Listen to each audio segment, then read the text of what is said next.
السلام علیکم۔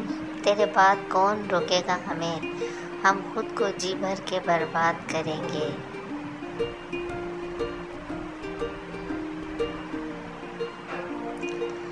زبان الفاظ کہتی ہیں، اللہ سچ بتاتا ہے۔ زندگی یوں ہی نہیں گزرتی، رویوں میں لچک اور دلوں میں گنجائش رکھنی پڑتی ہے۔ جگنوں و تتلیوں کا متلاشی زندگی ایک سرفراز لمحہ ہے۔ پرندوں کو دی جاتی تعلیم اڑانوں کی، وہ خود ہی طے کرتے منزل آسمانوں کی۔ رکھتا ہے جو حوصلہ آسمانوں کو چھونے کا، اس کو نہیں ڈر گرنے کا۔ اللہ سے محبت، وہ محبت جو کبھی بھی یک طرفہ نہیں ہوتی۔ سجدے ہو جائیے اس سے پہلے کہ یہ لکیر سیدھی ہو جائے۔ یہ اللہ مجھے ایسا نہ بنا دے کہ پھر نماز پڑھے بغیر میرا گزارا نہ ہو۔ الحمدللہ میرا واسطہ اور رابطہ اس رب سے ہے جو مانگنے سے پہلے ہی عطا کر دیتا ہے۔ مر کے اپنی ہی راہوں پہ مر جاؤں، اس کی دہلیز کے قابل میں اگر ہو جاؤں، ان کی راہوں پہ مجھے اتنا چلانا یا رب کے سفر کرتے ہوئے گرد سفر ہو جاؤں۔ ضرب دوں خود کو جو ان سے تو لگوں لاتعداد، وہ جو مجھ میں سے نکل جائے تو صفر ہو جاؤں۔ آزاد و وہ مستر جو کوئی ہے تو یہ ہے، جتنا باقی ہوں مدینے میں بسر ہو جاؤں۔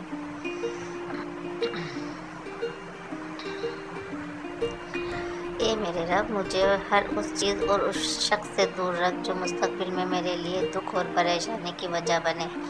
آمین ثم آمین۔ ساری کامیابیاں بس ایک ہی کتاب میں چھپی ہوئی ہیں اور وہ ہے قرآن مجید۔ درد اللہ سے بانٹ لو تو روح کو بھی سکون آ جاتا ہے۔ کسی گناہ کا عام ہو جانا اسے حلال نہیں کر دیتا، بلکہ عذاب الہی کا خطرہ مزید بڑھ جاتا ہے۔ موت انسان کو مار دیتی ہے، لیکن اچھے لوگ ہمیشہ زندہ رہتے ہیں، لوگوں کے دلوں میں، لفظوں میں اور دعاؤں میں۔ اے اللہ پاک، جو زندگی گزر گئی اسے میں تیرا شکر ادا کرتے، اور جو زندگی باقی رہ گئی اس پر تیری رحمت کے طلبگار ہیں، ہم سے اپنی رحمت کے دروازے کھولتے ہیں۔ اگر انسان اپنی انگلیوں کا استعمال اپنی ہی غلطیوں کو گننے کے لیے کرے تو وہ دوسروں پر انگلی اٹھانے کا وقت ہی نہ ملے۔ جو دوسروں کو عزت دیتا ہے اصل میں وہ خود عزت دار ہوتا ہے، کیونکہ انسان دوسروں کو وہی دیتا ہے جو اس کے پاس ہوئے۔ حالات کوئی بھی ہو، شکر ہمیشہ شکوے سے بہتر ہے۔ اگر سونے چاندی سے نہیں، ہمیشہ اچھے اخلاق سے آباد ہوتے ہیں۔ میرا جی چاہتا ہے دل فروش بن جاؤں، پرنم آنکھ کی آنسو پوچھوں، دل کی اجاڑ بستی میں پھول ہفت رنگ اگاؤں، ہوتے ہوئے کو مناؤں، دکھ مٹاؤں، ہر ایک غم کو اپنے دامن میں چھپاؤں، ہر زخم کو پہنچوں، ہر درد کا موسم بن جاؤں۔